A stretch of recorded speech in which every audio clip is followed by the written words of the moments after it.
Hello, नमस्ते। आशा है सभी लोग लॉकडाउन का पालन कर रहे होंगे। मैं भी कर रही हूँ, आप भी करिए। Stay safe. चलिए, आज मुझे आपको अध्याय 2 उपभोक्ता के व्यवहार का सिद्धांत का मांग वाला पोर्शन समझाना है। तो सबसे पहले बच्चों हम ये समझें कि मांग किसे कहते हैं। तो मांग का आशय, आप कभी आपके दिमाग में ये ज़रूर आता होगा कि मांग मतलब हमने अपने मम्मी पापा से जो मांग की वो मांग है, सिंपल। लेकिन मांग वो नहीं होती है ना। जब हम अर्थशास्त्र की बात करते हैं तो मांग का आशय ये नहीं है। मांग का आशय ये होता है कि कोई भी वस्तु जो बिकने के लिए मार्केट में आई है और वो बिकी, जितनी मात्रा उसकी बिकी है ना, वो एक्चुअल में मांग हुई है। अब इसको हम सीधे सीधे समझें कि मांग का मतलब क्या है।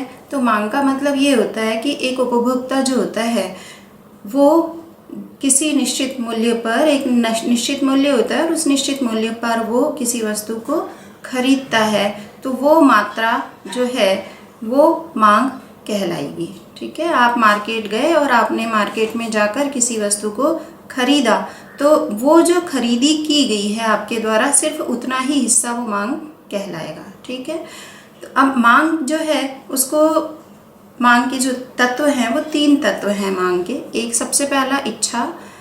आप किसी भी वस्तु को खरीदने जाएंगे उसके पहले निश्चित रूप से आपके मन में इच्छा का होना जरूरी है। इच्छा होनी चाहिए, पहली चीज़। दूसरी चीज़ क्या होनी चाहिए, आपके पास में धन होना चाहिए, है ना। कि आपके पास अगर धन है तभी आप कुछ खरीदने की क्षमता रख पाएंगे। ठीक है, तो धन का होना बहुत ज़रूरी है। तीसरा आवश्यक तत्व है मांग का, धन को व्यय करने की तत्परता। आपके पास में धन तो है लेकिन आप उसे व्यय ही नहीं कर रहे हैं। अगर व्यय नहीं करेंगे तो आप अपनी आवश्यक वस्तु, अपनी इच्छित वस्तु को खरीद नहीं पाएंगे, उसका क्रय नहीं कर पाएंगे, तो ये हमारी मांग की श्रेणी में नहीं आएगा।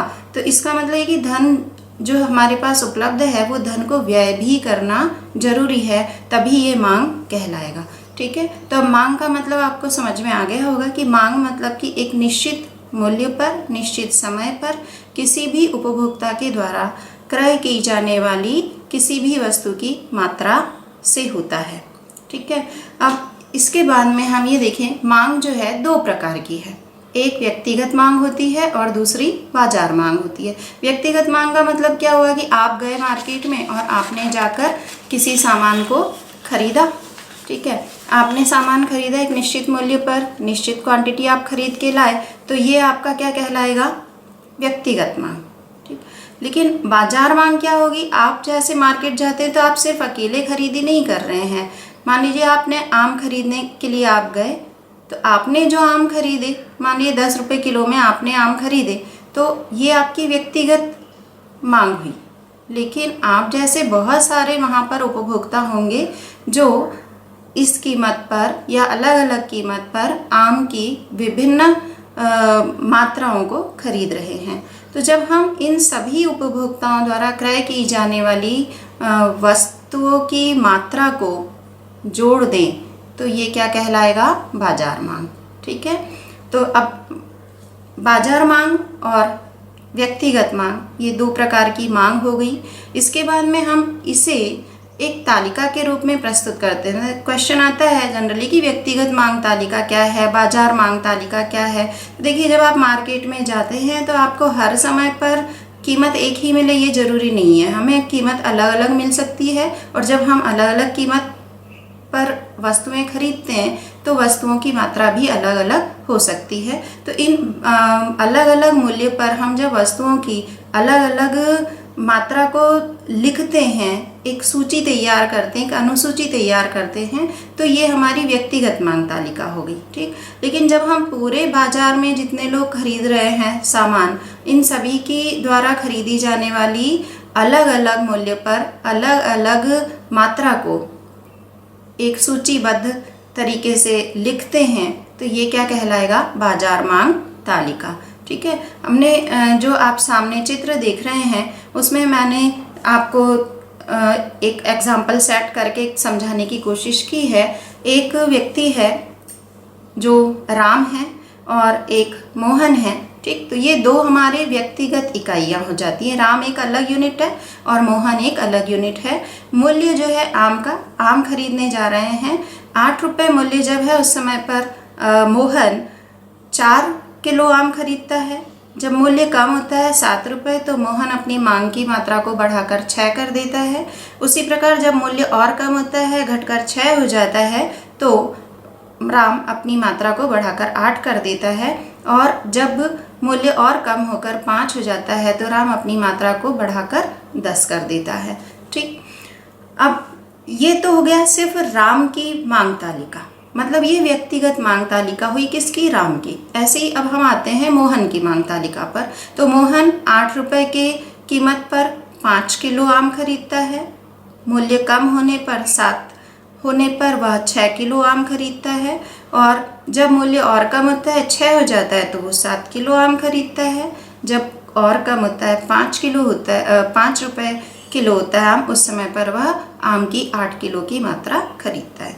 ये मोहन की व्यक्तिगत मांग तालिका हुई। ठीक। तो ये दोनों मांग तालिकाओं में हमें एक कॉमन चीज़ समझ में आ रही है कि जैसे जैसे मूल्य में कमी होती है वैसे वैसे मांगी जाने वाली मात्रा में वृद्धि हो रही है। ठीक है। तो ये तो एक नियम बनेगा, इसके बारे में हम आगे डिस्कस करने वाले हैं। अब हम आते हैं, हमने व्यक्तिगत मांग तालिका को समझ लिया, है ना, और अब हम इन्हीं को जोड़ देते हैं। मैंने सिर्फ 2 ही लोगों को जोड़ा है।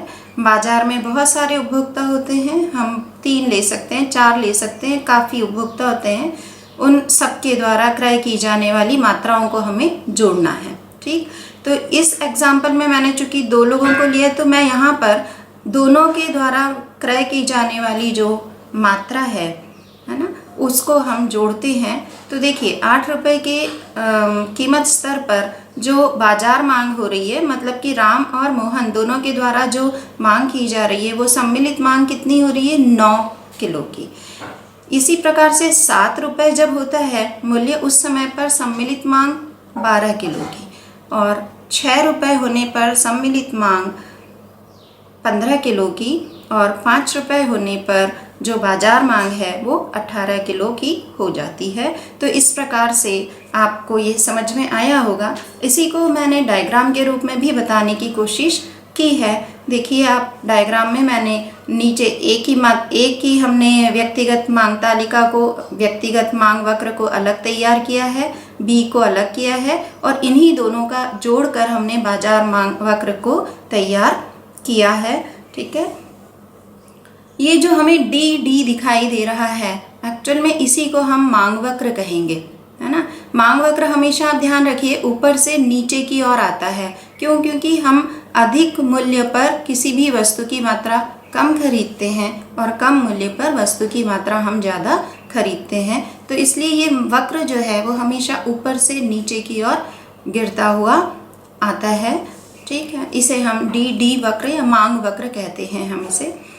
और बाकी आप चित्र देखिएगा और थोड़ा सा समझिएगा। ये सारे ग्राफ को बनाना हम एटलीस्ट 10th क्लास तक हम ये चीज़ें सीख चुके हैं, और 11th में भी हमने इसको सीखा है ना। हमने 11th में क्लास में हमने सांख्यिकी पूरा पढ़ा है, तो सांख्यिकी में हमने इन ग्राफ्स को कैसे बनाया जा रहा है वो बराबर हमने सीखा है।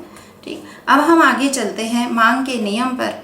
तो मांग का नियम, इसी तालिका को अगर हम बहुत अच्छी तरह से इसका विश्लेषण करें तो हमें ये समझ में आ जाता है कि मांग का नियम क्या होगा। मांग का नियम मतलब कि किसी वस्तु की कीमत अगर बढ़ती है तो उसकी मांग जो है सामान्यतः कम होती है ना, और अगर मूल्य घटती है तो सामान्यतः मांग जो है वो बढ़ जाती है। आप जब भी कभी मार्केट जाएंगे, किसी वस्तु की कीमत कम होती है तो आप कोशिश करते हैं कि ठीक है कम है मूल्य, तो हम थोड़ी सी मात्रा बढ़ाकर ले लेते हैं। लेकिन जब हम वही मार्केट में जाते हैं और किसी वस्तु की कीमत हमें ज़्यादा मिलती है तो हमारी कोशिश क्या होती है कि हम 1 किलो सामान लेने गए थे और हम आधा किलो लेकर आ जाते हैं। तो इसका मतलब क्या है कि कीमत का और मांगी जाने वाली मात्रा का आपस में जो रिश्ता है, आपस में जो संबंध है वो कैसा है? विपरीत है। ये दोनों एक दूसरे के उल्टे चलते हैं। कीमत बढ़ेगा मांग घटेगी, और कीमत घटेगी तो मांग बढ़ेगी।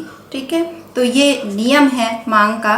ठीक। ठीक है, ये एक प्रकार का दोनों का संबंध है। तो इसके बाद में हम चलते हैं मांग फलन की तरफ। मांग फलन क्या है? देखिए, फलन मतलब कि परिणाम, किसका परिणाम है, मांग किसका परिणाम है।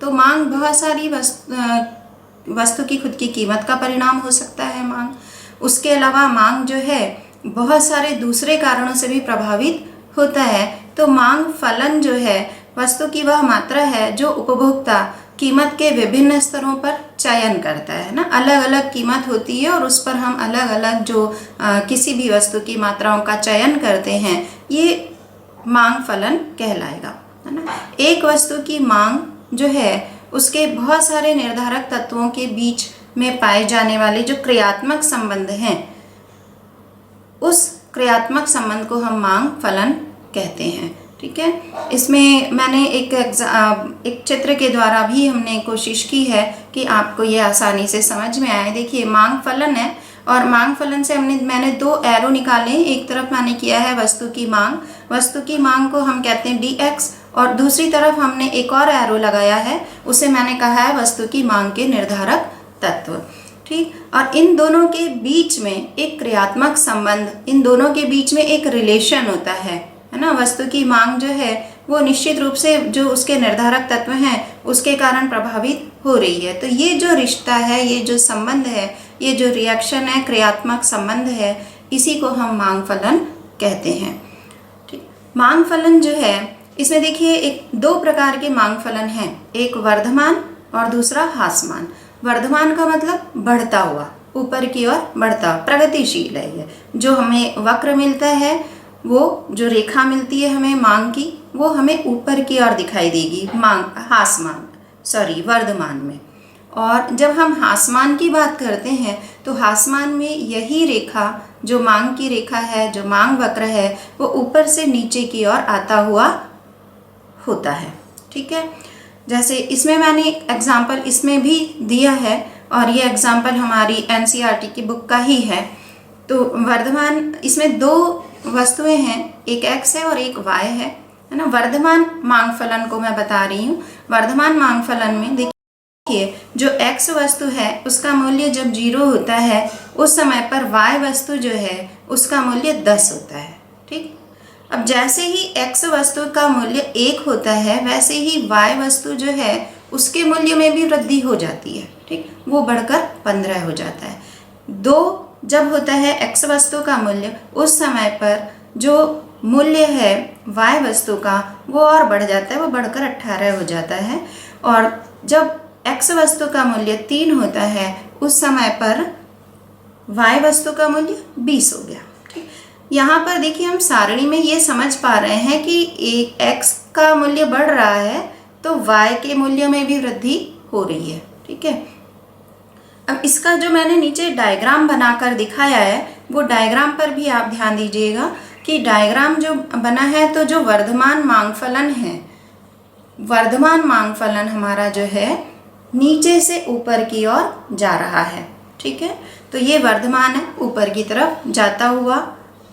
इसी का जस्ट अपोजिट हो जाता है ह्रासमान। ह्रासमान मतलब ऊपर से नीचे आ रहा है। ठीक, तो इसमें देखिए, इसमें भी एक एग्जाम्पल है। दो वस्तुएं यहाँ पर भी हैं, इसमें एक वस्तु x और एक वस्तु y है।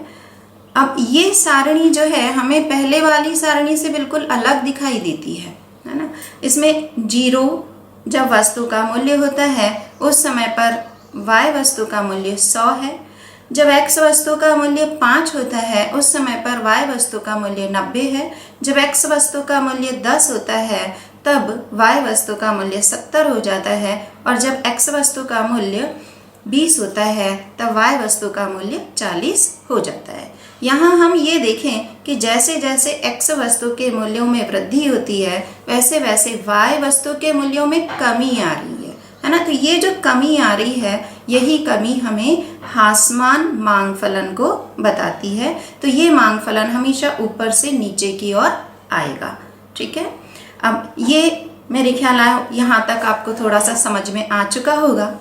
इसके बाद में हम चलते हैं उपभोक्ता कि जो वस्तु की मांग के और निर्धारक तत्व हैं जो मांग फलन को प्रभावित करते हैं या जो मांग फलन को निर्धारित करते हैं, जो मेरी डिमांड को निर्धारित करते हैं, तो वो कौन कौन से तत्व हैं और उन्हें हम किस रूप में लिख सकते हैं, है ना। तो उपभोक्ता की मांग को अगर हम सिर्फ कीमत के रूप में, फलन के रूप में बताना चाहते हैं तो उसका फार्मूला हमारा होगा x = F और इन ब्रैकेट P।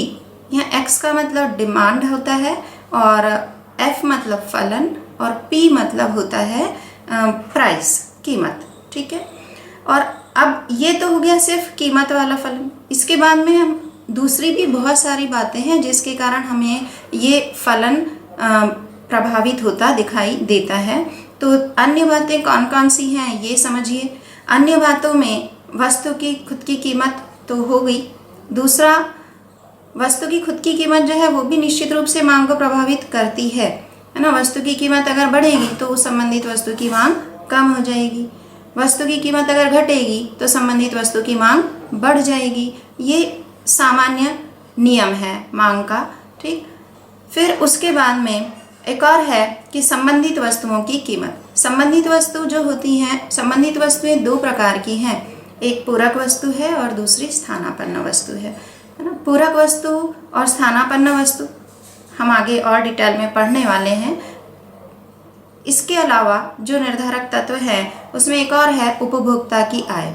अगर उपभोक्ता की आय बढ़ती है तो उसके द्वारा मांगी जाने वाली वस्तु की मात्रा और वस्तु की किस्म दोनों में परिवर्तन आता है। तो इसका मतलब यह भी वस्तु की मांग को प्रभावित करेगी, है ना। आय अगर बढ़ी तो सामान्यतः हम यही समझेंगे कि आय बढ़ने पर वस्तु की मांग बढ़ जाएगी, लेकिन ये जरूरी नहीं है कि वो वस्तु की मांग बदले, वस्तु की मांग बढ़ेगी। हो सकता है कि मांग का स्वरूप ही बदल जाए, ठीक है। फिर इसके बाद उपभोक्ता की पसंद। उपभोक्ता की पसंद अगर इस पर बात करें तो उपभोक्ता जब पसंद करता है किसी वस्तु को तो मूल्य के बढ़ने और घटने का बहुत ज़्यादा प्रभाव इस पर नहीं पड़ता है। लेकिन अगर उसे कोई वस्तु पसंद नहीं है तो वस्तु के मूल्य का प्रभाव उसकी मांग पर बहुत ज़्यादा पड़ता है, ठीक है। इसके बाद में फिर एक और है कीमत संबंधी भावी संभावनाएं। अगर भविष्य में ऐसी आशंका है कि कीमत बढ़ सकती है तो वर्तमान में अचानक से वस्तुओं की मांग क्या होगी, बढ़ जाएगी, ठीक। क्योंकि संभावना क्या है, भविष्य में कीमत बढ़ने की। लेकिन संभावना इसके उल्टा है कि भविष्य में कीमत घट सकती है। तो वर्तमान में मांग पर क्या प्रभाव पड़ने वाला है, वर्तमान में मांग घट जाएगी, ठीक है। इसके बाद में ये तो हमारी व्यक्तिगत मांग जो है उनको प्रभावित करने वाली बातें हैं। इसके अलावा जब हम इसमें दो चीज़ें और जोड़ देते हैं, एक जनसंख्या का आकार और दूसरा आय का वितरण, है ना। अगर हम इन दो चीज़ों को जोड़ दें तो ये हमारी बाजार मांग का फलन आ जाता है, ठीक। बाजार मांग फलन ये बताएगा, ठीक है। जनसंख्या का आकार, जनसंख्या का आकार बहुत ज़्यादा है तो नेचुरली वहाँ पर डिमांड बहुत ज़्यादा होगी, मांग बहुत ज़्यादा होगी। लेकिन अगर किसी जगह जनसंख्या बहुत कम होती है तो वहाँ पर मांग भी निश्चित रूप से कम होगी। इसके बाद में आय का वितरण, है ना। अगर किसी देश में आय का वितरण जो है वो समान होता है तो मांग बढ़ेगी, है ना, क्योंकि सभी के पास में खर्च करने के लिए कुछ ना कुछ अमाउंट होता है, कुछ ना कुछ राशि होती है, तो ऐसे में मांग बढ़ेगी। लेकिन अगर आय का वितरण असमान है तो ऐसी स्थिति में मांग जो है वो बढ़ती नहीं है, अपितु वो कम होती है, क्योंकि कुछ लोगों के पास ही हमारा जो आय है वो सिमट जाती है, तो मांग करने वाले लोगों की कमी हो जाती है, इसलिए बाजार मांग जो है वो कम हो जाएगी, ठीक है। अब इसके बाद में हम आते हैं कि अनधिमान वक्र या तटस्थता वक्र या उदासीनता वक्र, है ना। अनधिमान वक्र, तटस्थता वक्र और उदासीनता वक्र, ये एक वक्र होता है जो उपभोक्ता से संबंधित ही होता है कि उपभोक्ता के पास में बहुत सारे संयोग होते हैं, है ना। दो वस्तुएं हैं, मान लीजिए आपके पास में, आपकी आय कैसी है, लिमिटेड है, है ना। हमारी आय, सभी की हमारी आय जो होती है, हमारे पास उपलब्ध जो मुद्रा होती है वो बहुत कम होती है। उसी कम मुद्रा में, उसी कम आय में हमें बहुत सारी अपनी ज़रूरतों को, बहुत सारी आवश्यकताओं को पूरा करना होता है। ठीक है, तो यहाँ पर जो अनधिमान वक्र जो है, दो वस्तुओं के ऐसे संयोग को बताता है जिससे उसे समान संतुष्टि मिलती है। और उदासीनता वक्र में हमेशा दो वस्तुओं के उपभोग को दर्शाया जाता है और इसमें दोनों में से कोई भी वस्तु की इकाई जो है वो शून्य नहीं होती है। मतलब उपभोक्ता जो है दोनों वस्तुओं की कुछ इकाइयों को निश्चित रूप से क्रय करता है, तो इसलिए ये कभी भी शून्य नहीं होता है। ठीक, उदासीनता वक्र हमें एक घूमे हुए, ऐसे घूमा हुआ एक आकार होता है, कर्व होता है, एक घुमावदार रेखा होती है जो मूल बिंदु की तरफ जाती है। ठीक है, अब देखिए मैं एग्जाम्पल के द्वारा इसको समझाने की कोशिश कर रही हूँ। जैसे देखिए दो वस्तुएं हैं, एक आम है और एक केला है। आम की इकाइयाँ कुल 1, 2, 3, 4, 5 हैं और केले की जो इकाइयाँ हैं वो 10 हैं, 6, 8, 6, 4 और 2 है। इसका मीनिंग समझ लें पहले। मेरे पास जितने भी पैसे हैं या उपभोक्ता के पास जितने भी पैसे हैं उससे वो या तो 5 आम ले सकता है या फिर वो अधिकतम 10 इकाइयाँ केले की क्रय कर सकता है। तो इसका मतलब अगर हम रेखा चित्र की तरफ आएँ तो रेखा चित्र में हमें बिल्कुल क्लियर समझ में आता है कि जो OX पर हमने बताया है, OX पर 5 इकाइयाँ आम की बताई गई हैं, वो अधिकतम बिंदु हो जाता है उसका। और OY पर हमने 10 इकाइयाँ केले की बताई हुई हैं। ठीक, तो हमारा तटस्थता वक्र जो है 10 से लेके नीचे x पे जो 5 तक में हमें बहुत सारे संयोग मिलते हैं। मतलब मैं या तो 10 आम खरीद लूँ और 1 इकाई केले की खरीद लूँ, या 8 आम खरीद लूँ और 2 इकाइयाँ केले की खरीद लूँ, या 6 आम खरीदूँ, 3 आम की इकाइयाँ खरीद लूँ और 6 केले की। तो ऐसे बहुत सारे संयोग हमारे पास होते हैं और इन सभी संयोगों से हम क्या कर सकते हैं, कोई एक संयोग हम इसमें से चुन लेते हैं और इस प्रकार से प्रतिस्थापन करते हुए अपनी बजट से, अपनी पसंद के अनुसार, अपनी आवश्यकता और क्षमता के अनुसार हम अपनी वस्तुओं के संयोग को चुन लेते हैं। ये हमारा अनधिमान तटस्थता वक्र या उदासीनता वक्र होता है। अभी अनधिमान वक्र, तटस्थता वक्र को हम समझ चुके हैं। अब हम आते हैं कि जो सामान्य वस्तुएं हैं या और जो निम्न स्तरीय वस्तुएं होती हैं ये क्या हैं और हमारे आय के बढ़ने और घटने का इन वस्तुओं के मांग पर क्या प्रभाव पड़ता है। ठीक है, तो सबसे पहले हम ये समझें कि सामान्य वस्तु क्या होती है। सामान्य वस्तु का मतलब ये हुआ कि अगर मेरी आय में वृद्धि होती है, किसी उपभोक्ता की आय में वृद्धि होती है और उस आय में वृद्धि होने के कारण जिन जिन वस्तुओं की मांग में भी वृद्धि हो रही है ना, और उपभोक्ता की आय में कमी होती है, तो जिन जिन वस्तुओं की मांग में कमी हो रही है ऐसी सभी वस्तुएं सामान्य वस्तुएं कहलाएंगी। ठीक, इसका मतलब आय बढ़ने पर वस्तुओं की मांग बढ़ रही है और आय घटने पर जिन वस्तुओं की मांग घट रही है ऐसी सारी वस्तुएं हमारी सामान्य वस्तु की श्रेणी में आती हैं। जैसे फल हो गई, सब्जियां हो गई, दूध है, मोबाइल है, ये हमारी ऐसी वस्तुएं हैं कि अगर हमारी आय बढ़ती है तो इनकी हम डिमांड ज़्यादा करते हैं, इनकी मांग ज़्यादा करते हैं, और अगर हमारी आय कम हो जाती है तो हम इनकी मांग कम करने लगते हैं। ठीक, अब दूसरी प्रकार की एक और वस्तु होती है निम्न स्तरीय वस्तु, जिसे सबसे पहले इस तरफ ध्यान जो दिलाया था वो गिफिन नामक अर्थशास्त्री हुए थे, उन्होंने इस तरफ ध्यान दिलाया था, तो इसलिए हम इन्हें गिफिन के वस्तुओं के नाम से भी जानते हैं। यहाँ पर आय का जो प्रभाव पड़ता है वो विपरीत प्रभाव पड़ता है ना। यहाँ पर क्या होता है कि वस्तु की मांग और उपभोक्ता की आय में विपरीत संबंध हो जाता है ना। आय बढ़ती है तो ऐसी वस्तुओं की मांग कम हो जाएगी, और मांग कम क्यों होगी आगे समझाती हूँ। ऐसी वस्तुओं की मांग कम होती है जब आय बढ़ेगी, लेकिन जब आय कम होगी तो ऐसी वस्तुओं की मांग बढ़ जाती है। ठीक, क्योंकि ये इनका जो प्रकार है वो निम्न प्रकार है। अब निम्न प्रकार का इसमें कौन सी चीज़ें आ सकती हैं, है ना। इसमें हमारी जो मोटा अनाज है जैसे ज्वार है, बाजरा है है ना, या कुछ लोग बीड़ी पीते हैं। तो ये सारी वस्तुएं जो है निम्न कोटि की वस्तुओं के अंतर्गत आती हैं, है ना। अब अगर यहाँ पर ये विपरीत क्यों होता है, ये असामान्य स्थिति दिखाई देती है हमारी, है ना, तो ये ऐसा क्यों होता है? एक्चुअल में होता क्या है कि जब हमारी आय बढ़ती है तो हम निम्न कोटि की वस्तुओं का प्रयोग करना कम कर देंगे, हम प्रतिस्थापन करेंगे उच्च कोटि या सामान्य वस्तुओं से।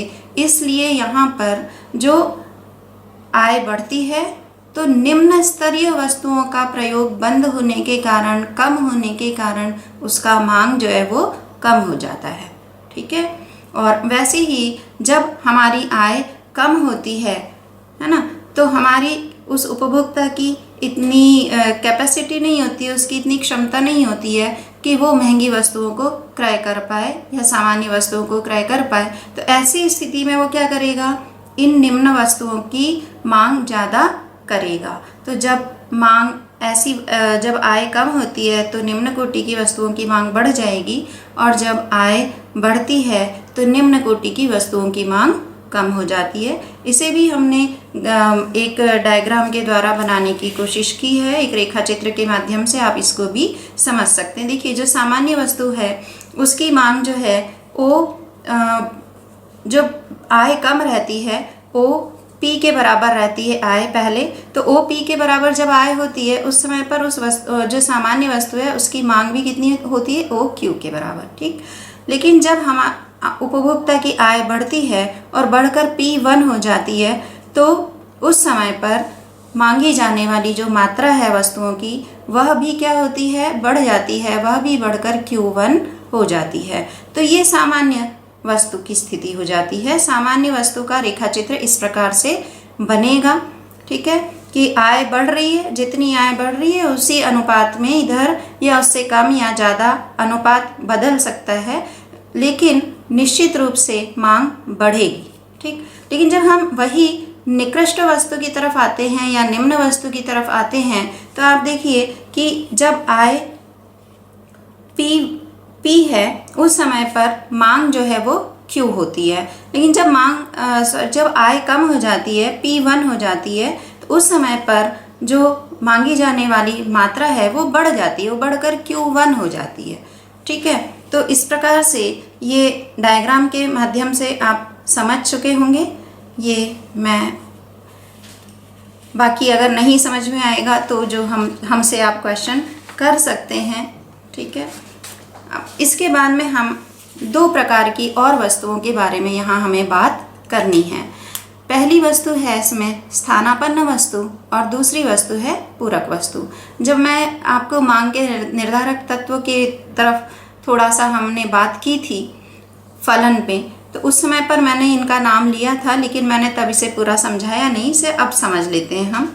स्थानापन्न वस्तु का मतलब ही है एक स्थान के जगह पर जब हम किसी दूसरी वस्तु का उपयोग करते हैं, एक वस्तु की स्थान पर जब हम किसी दूसरी ऐसी वस्तु का उपयोग करते हैं जो मुझे पहली वस्तु के बराबर ही संतुष्टि प्रदान करती है, तो ऐसी वस्तु स्थानापन्न वस्तु कहलाएगी, ठीक है। जैसे हमें चाय पीने की आदत है और चाय किसी कारणवश हमें महंगी मिल रही है ना, और कॉफ़ी हमें आसानी से मिल रही है, सस्ती मिल रही है, तो हम चाय की जगह पर क्या करेंगे, कॉफ़ी का उपयोग कर लेंगे।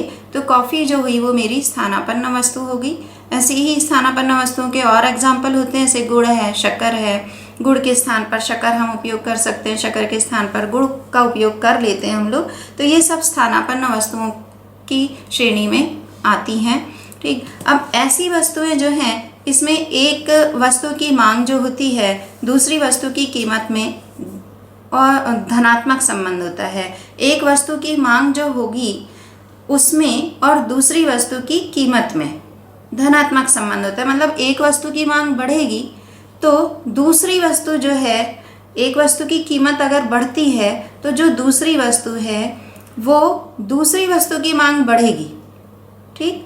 जैसे कि चाय है, चाय की कीमत बढ़ जाती है, तो जब चाय की कीमत बढ़ेगी तो हम क्या करेंगे, हम कॉफ़ी की तरफ शिफ्ट हो जाएंगे। इसका मतलब हम कॉफ़ी की मांग ज़्यादा करेंगे तो कॉफ़ी की मांग बढ़ जाएगी। तो एक वस्तु की कीमत अगर बढ़ती है तो दूसरी वस्तु जो है उसकी मांग में वृद्धि होगी, ठीक है। तो ये स्थानापन्न वस्तु है। तो स्थानापन्न वस्तु में आपको ये ध्यान रखना है कि ये क्या होती है, और दूसरा ये ध्यान रखना है कि स्थानापन्न वस्तु और मुख्य वस्तु, इन दोनों की कीमत और मांग में धनात्मक संबंध होता है। वहीं हम अगर आते हैं पूरक वस्तुओं की तरफ, तो पूरक वस्तु जो है वहाँ पर ये संबंध बदल जाता है। ठीक, पहले हम ये समझ लें पूरक वस्तु क्या है। तो पूरक वस्तु वे वस्तुएं हैं जो एक साथ उपयोग में लाई जाती हैं और ये किसी भी आवश्यकता को संयुक्त रूप से संतुष्ट करती हैं। हम इन्हें एक दूसरे से अलग अलग नहीं कर सकते हैं। अलग करने पर ये हमारे लिए उपयोगी नहीं होती हैं। जब इन दोनों का समन्वित रूप से हम उपयोग करते हैं तभी ये हमारे लिए फलदायी होती है, तभी ये हमारे लिए उपयोगी होती है। ठीक है। तो अब ये वे वस्तुएं हैं, ये जो वस्तुएं हैं, इनमें एक वस्तु की मांग जो होती है, दूसरी वस्तु की कीमत और एक वस्तु की मांग, इन दोनों में संबंध कैसा होगा? विपरीत संबंध होगा, है ना, उल्टा संबंध होगा। जैसे एक वस्तु की कीमत में कमी होती है तो पूरक वस्तु जो है उसकी मांग में वृद्धि हो जाएगी। जैसे पेन और स्याही ले लीजिए, या पेन और उसकी रिफिल ले लीजिए आप। ठीक, तो अगर पेन की कीमत जो है वो कम होती है ना, मान लीजिए कि पहले पेन की कीमत P थी, तो जब P थी तो उस समय पर उसकी मांग कितनी हो रही है? Q के बराबर। लेकिन जब उसकी कीमत घटकर P1 होती है तो कीमत घटने पर मांग क्या हुई? बढ़ गई। मांग पेन की कितनी बढ़ी? Q1 हो गई बढ़कर। इसका मतलब Q से Q1 तक की मांग बढ़ती है उस समय जबकि कीमत में कमी हुई है P से P1 के बराबर। ठीक, तो इस प्रकार से इनमें संबंध विपरीत होता है। ये बात हमें ध्यान रखनी है। ठीक है। अब इसके बाद एक और इम्पॉर्टेंट टॉपिक है आपका इसी में कि मांग वक्र, जो हमने अभी सबसे शुरू में देखा कि मांग वक्र किस प्रकार से हमने बनाए थे, है ना। एक रेखा के रूप में भी हमने देखा उसे, एक वक्र के रूप में भी हमने उसे देखा है। तो मांग वक्र क्या होता है? कभी कभी शिफ्ट होता है। मांग वक्र हमेशा एक जैसा हो ये जरूरी नहीं होता है। मांग वक्र शिफ्ट कब होगा? जब मांग वक्र किसी अपनी वस्तु, मतलब कोई भी वस्तु है, उसकी अपनी कीमत जो है, उस कीमत से मांग प्रभावित न होकर किसी दूसरे कारण से जब मांग प्रभावित होती है तो मांग वक्र शिफ्ट होता है। मांग वक्र अपनी जगह को बदल लेता है। या तो मांग वक्र ऊपर दाईं ओर खिसक जाता है या मांग वक्र नीचे बाईं ओर खिसक जाता है। ऊपर बाईं ओर, ऊपर अगर वो जाता है दाईं ओर तो इसका मतलब निश्चित रूप से क्या हुआ है? मांगी गई मात्रा में वृद्धि हुई है। लेकिन उसी के अपोजिट अगर वो नीचे की ओर आता है, बाईं ओर आ जाता है, तो बाईं ओर आता है तो इसका मतलब क्या हुआ कि मांगी गई मात्रा में कमी हुई है ना। जैसे मान लीजिए कि कुछ मौसम है या हमारे अपने शौक होते हैं या मेरी आय में कोई परिवर्तन हुआ, है ना, या जो स्थानापन्न वस्तु हैं, पूरक वस्तुएं हैं, इनमें इनके उपलब्धता में और इनकी कीमतों में कोई परिवर्तन हुआ तो इनके कारण इसका प्रभाव जो है किसी वस्तु की मांग पर निश्चित रूप से पड़ता है ना। अगर प्रभाव सकारात्मक है मतलब मांग में वृद्धि हो रही है। जब मांग में वृद्धि हो रही है तो इसका मतलब क्या हुआ? मांग वक्र कहाँ खिसकेगा? ऊपर की तरफ। ऊपर की ओर खिसक रहा है, इसका मतलब दाईं तरफ ऊपर जा रहा है। लेकिन जब प्रभाव नकारात्मक है मतलब मांग में कमी हो रही है, तो मांग में कमी हो रही है तो फिर किधर खिसकेगा मांग वक्र? नीचे की तरफ। नीचे की तरफ मतलब बाईं तरफ। ठीक, इसको हमने इसमें एक रेखा चित्र के द्वारा बताया है। आप देखिए रेखा चित्र को भी। ओ एक्स है और ओ वाई है। ओ वाई पर जो पी है, देखिए ये जो हम मांग वक्र शिफ्ट होता है, यहाँ एक बात ध्यान रखनी है कि यहाँ पर मूल्य में किसी भी प्रकार का परिवर्तन नहीं होगा। वस्तु की खुद की कीमत में कोई परिवर्तन नहीं होता है। ठीक है, परिवर्तन जो आ रहा है वो दूसरे कारणों से हो रहा है परिवर्तन, है ना। मेरी आय में, मेरी पसंद में, मौसम में, स्थान में कुछ दूसरे कारण हो सकते हैं, लेकिन वस्तु की खुद की कीमत मांग को या मांग वक्र को कभी भी शिफ्ट नहीं करेगी। ये बात आपको अच्छी तरह ध्यान रखनी है। ठीक, देखिए इस डायग्राम में हम देखें मांग में वृद्धि वाले में अगर हम देखें तो जो P है, ओ पी जो कीमत होती है उस समय पर ओ क्यू मांग रहती है। ठीक, ओ क्यू के बराबर मांग है, मांगी जाने वाली मात्रा है। ठीक, कीमत स्थिर रहती है, लेकिन कुछ दूसरे कारणों से उस वस्तु की मांग बढ़ जाती है ना। मान लीजिए कि ये आइसक्रीम था, अब पहले कीमत स्थिर है, लेकिन मौसम में अचानक बदलाव आया और एकदम से आइसक्रीम की डिमांड में बढ़ गई, आइसक्रीम की मांग बढ़ गई। ठीक है, तो हम इसे आइसक्रीम मानकर समझ सकते हैं। तो जो वृद्धि है वो कितनी हो गई, Q से Q1 के बराबर। अब इस स्थिति में आप देखिए जो आपका मांग वक्र है वो किधर खिसक गया, ऊपर की ओर चला गया। ठीक है, मांग में वृद्धि हुई तो मांग वक्र ऊपर गया। अब दूसरी सिचुएशन देखते हैं। दूसरी सिचुएशन जो है उसमें देखिए कीमत यहाँ भी स्थिर रहेगी, लेकिन यहाँ पर क्या हुआ, अचानक से मान लीजिए कि आइसक्रीम की ही बात कर लें हम, तो अचानक से मौसम ठंडा हो गया, अब आइसक्रीम की डिमांड नहीं है हमें। तो आइसक्रीम की डिमांड नहीं है तो अब जो शिफ्ट होगा मांग वक्र नीचे की ओर आ जाएगा, बाईं ओर आ जाएगा। ठीक है, क्योंकि मांग में कमी हुई है। इसी के साथ एक और कॉन्सेप्ट हम समझ लेते हैं कि मांग वक्र का विस्तार और संकुचन क्या होता है। विस्तार मतलब फैलाव और संकुचन मतलब सिमटना, कम होना। ठीक, यहाँ पर मांग वस्तु की खुद की कीमत का रोल होता है, इसके अलावा बाकी के दूसरे जो तत्व है वो यहाँ पर काम नहीं करते। यहाँ वस्तु की खुद की कीमत से ये वक्र प्रभावित होता है, वक्र बदलता नहीं है। ठीक है, वक्र शिफ्ट नहीं होता है, वक्र एक ही रहेगा। सिर्फ हमारी मांग में परिवर्तन हो सकता है, वो भी अगर मूल्य में परिवर्तन होता है तो, है ना। तो ये देखिए, इसे भी आप चित्र के द्वारा समझ सकते हैं। ओ वाई पर ही हमने मूल्य को बताया। हमेशा हमें कीमत जो है ओ वाई पर बतानी होती है और मांगी गई मात्रा जो है वो ओ एक्स पर बतानी होती है। ये बात हमें डायग्राम बनाते समय, रेखा चित्र बनाते समय ध्यान रखनी होती है। ठीक, तो ओ पी जब मूल्य होता है उस समय पर वस्तु की मांग जो है वो ओ क्यू के बराबर होती है, लेकिन जैसे ही वस्तु के मूल्य में कमी होती है वो P1 हो जाता है। जैसे ही P1 होता है तो उसकी जो मांग है उसमें क्या होता है, वृद्धि हो जाती है। मांग में वृद्धि कितनी होती है, Q1 के बराबर, है ना। तो मांग में कमी हुई P से P1 के बराबर और मांग में वृद्धि हुई कीमत में कमी हुई P से P1 के बराबर और मांग में वृद्धि हुई Q से Q1 के बराबर। ठीक है, तो इस प्रकार से ये आपका जो मांग वाला पोर्शन है ये मेरा मैं समाप्त करती हूँ यहीं पर, और उम्मीद करती हूँ कि आप लोगों को समझ में आया होगा। और अगर नहीं समझ में आता है तो फिर थोड़ा अगर कहीं कुछ संशय रहता है, कुछ संदेह उत्पन्न होते हैं, तो वैसी स्थिति में आप मुझसे बात कर सकते हैं। ठीक है, ओके, थैंक यू।